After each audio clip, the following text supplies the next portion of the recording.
Yo, what up, man? You live on the David G show. David G. G Unit.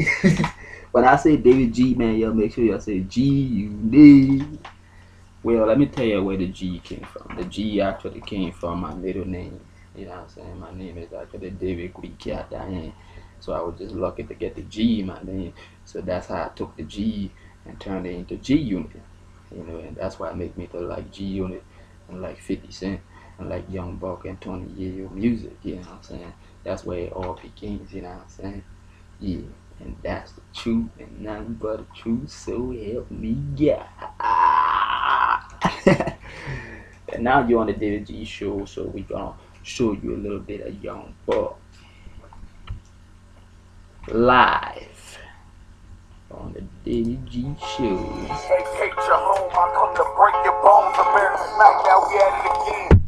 Hey, yo, what's up? You know who this is? It's Young Buck. Cashville, Tennessee in the building. Make sure you put that motherfucking dollar sign on the S too when you spell it. You heard me? Young Buck, G Unit in the building. Blow it up, holla back. The first thing you think of when you say my city, Nashville, Tennessee, I think is country music. And when you get there, you realize that the hip hop scene overshadows all that. That's why you hear me say Cashville, you understand, other than Nashville. That's why you hear me say Tennessee other than Tennessee. I come from the hood, man. It's a hood everywhere and all over the world. I feel like there's no hood no harder than mine. Therefore, if you're from a ghetto or any part of any low income piece of the world, you're gonna relate to Young Buck. Growing up for me was hard, man. I come from a family where my father's a crack fiend. My mother did whatever she could do to take care of us, you understand? And she ended up having custody of her sister kids. Her sister's a crack fiend.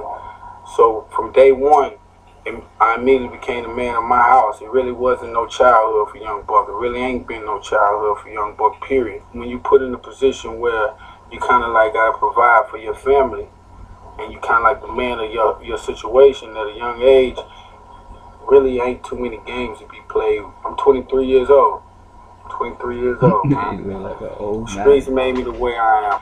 First project I ever did was called Thug It to the End. I had bad experiences. My first move was my worst move. You understand? So through the grace of God, I come out of that contract. From there, I end up bumping into Baby around the age of 17. When Baby first words to me was spit something. I did my thing to the point where we left a situation on some, yo, man, you tight with yours. A couple days later, I'm getting a call from my homie Lil Jimmy saying, yo, Baby said he wants you to come get down with Cash Money. Let's see what's up. Like, yeah, for real, let's go. 17 years old, been in the streets my whole life. Illegal for real. So I was always looking for opportunity. I seen opportunity. I took it. I was supposed to be in school at the time. I dropped out of school. I left school and went straight to New Orleans.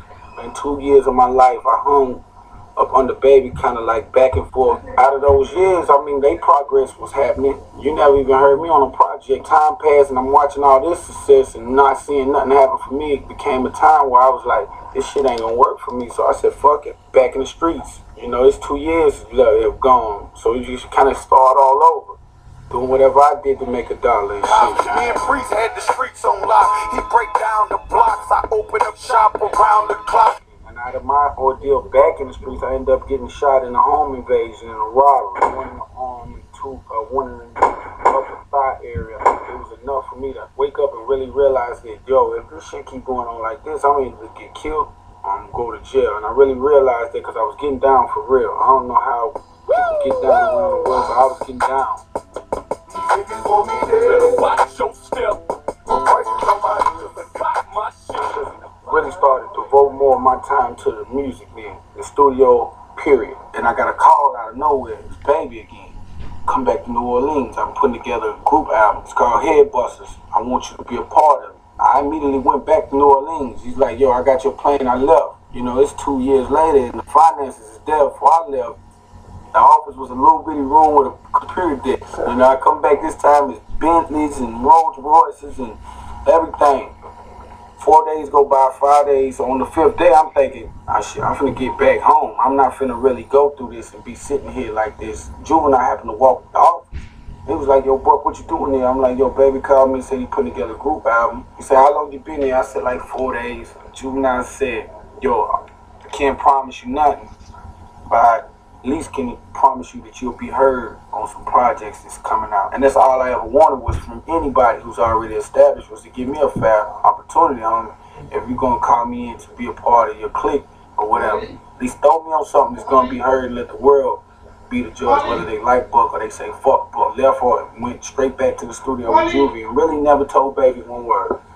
Baby, next time I seen Baby was 6 months later. Really wasn't no hard feelings. We spoke, shook hands. I had to spend almost a year on the road with Juvenile just trying to make it happen. And he would make gestures, man, like, yo, man, y'all ever come across any opportunity out here, take advantage of it. People really don't make statements like that unless they don't have thoughts of making other moves. So I started applying myself for other things. 50 was already popping throughout the mixtapes by then hard. I was already a fan of 50 Bucks, Slips Power, the Dollar. And I was stressing it to the bus driver because he was like, yo, I know how to get at him. And I was like, yo, man, make it happen then. See what you can do. 50 ended up coming by the bus. He brought Yayo and Banks with him. One song I was playing for 50, he was crazy about it. Later on, that song ended up being Bloodhound on this Get Rich or Die Trying album. And that was probably the realest move I ever seen an individual make. For him to take and buy the record, he literally bought the record from me and put it on his album. Who the fuck is Young Buck at the time? But for him to have that much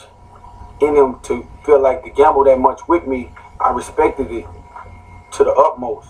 And I really knew that that's really was the type of person I need to be revolving myself around because he was so straight up. He never once told me nothing to do without doing it. He never lied to me. He kept it all 100. And that's all I asked for with being involved with anybody in business, homie, is to keep the shit real. You know, you ain't got to sugarcoat nothing for nobody or nothing. You don't have to lie to me or nothing. I'm a grown-ass man. Just keep it 100% in. And that's what 50 did. G-Unit! We in the building right now. Better go buy my fucking album straight out of Cashville, man. I got the concept from NWA straight out of Compton. I feel like out of that album, they established who they was. You knew that they felt like fuck the police. Kind of got an image of how they carry themselves, they dress, walk, talk. And I wanted to capture all of that with my solo project. I wanted to let you know where I'm from, what I'm about, the shit I've been through, shit I'm going through, and I think I'm going to go through. So I work with producers like Lil Jon, to add that crunk feel, DJ Paul from 666 Mafia, a few more Southern producers, Lou Flip and David Banner, T.I. You probably getting more down south features out of this record than you probably ever will on any G-Unit record. You stick to what you do. Don't let nobody tell you your shit's not right, because I'm a true example of some people saying that, yo, man, you can't spit, you can't, and all that. But for me to block all that out and stick to my roots, I'm good now, homie, so I can tell you that, you know what I mean? Regardless if you stick to you, it'll be good. I'm telling you something that's real. You understand? Outside of that, ask that man to guide you through everything, and you're going to be alright, man. Tell him I told you to. You know who this is, Young Buck. You understand me? And you get in the wrong, I'm going to blow your motherfucking ass up. You heard me? With my homeboys from Blow, motherfucker. Yeah. So you heard from Young Buck. I'm David G, man. G-U-D. That's your homie, Young Buck. Try to not blow my ass, though. It's all good, man. I'm good with G-Unit, man. You already know, man. Good with them from the beginning, man. So they cool with me, too. You know what I'm saying? David G, man. That's the end of the show right there. Check it out on YouTube, Facebook, everywhere, man. Peace out.